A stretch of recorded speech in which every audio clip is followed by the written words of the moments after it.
Hi friends, happy morning. தேஜஸோட இன்றைக்கி tiffin box என்னென்னு பார்த்துட்டிங்கன்னா கொத்து சப்பாத்தி.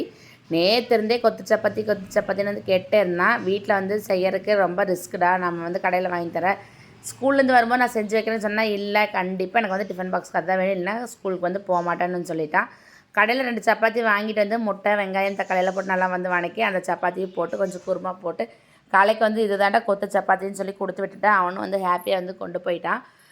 தேஜஸ்க்கு வந்து சனிக்கிழமை வந்து பர்த்டேங்க, விநாயகர் சதுர்த்தியும் வந்து வரப்போகுது. அதனால் வீடெல்லாம் வந்து டீப் க்ளீன் வந்து பண்ணணும். அதனால் இன்றைக்கி கொஞ்சம் ஹெவி ஒர்க் வந்து இருக்குது. தக்ஷித் ஊருக்கு போயிட்டு இதெல்லாம் வந்து வாங்கிட்டு வந்தால் காலையில் கொண்டு வந்து கொடுத்தோன்னா அதெல்லாம் வந்து ஒழிச்சு வச்சு வந்து போயிட்டான். இல்லைன்னா நான் எடுத்து வந்து சாப்பிட்றேன்னு சொல்லிட்டு சரி கெஞ்சி எப்படியாவது ஒன்றாவது நான் வந்து வாங்கிட்டேன் நான் சாப்பிட்றதுக்கு. இந்த மாதிரி குழந்தைகிட்ட வந்து பிடுங்கி சாப்பிட்றது வந்து எனக்கு ரொம்ப பிடிக்கும். நான் வந்து ஆட்டைக்கு போட்டு வந்து சாப்பிட்ருவேன். ஹாப்பியாக வந்து ஃபைனலாக தேஜஸ் வந்து ஸ்கூலுக்கு வந்து போயிட்டா. ரிட்டன் கிஃப்ட்டெல்லாம் வாங்கி வைமான்னு சொல்லிவிட்டு சூப்பரான ஒரு காஃபி வந்து குடிச்சிட்டு நம்ம டேவை வந்து ஸ்டார்ட் பண்ணிடலாம். தேங்க்ஸ் ஃபார் வாட்சிங்.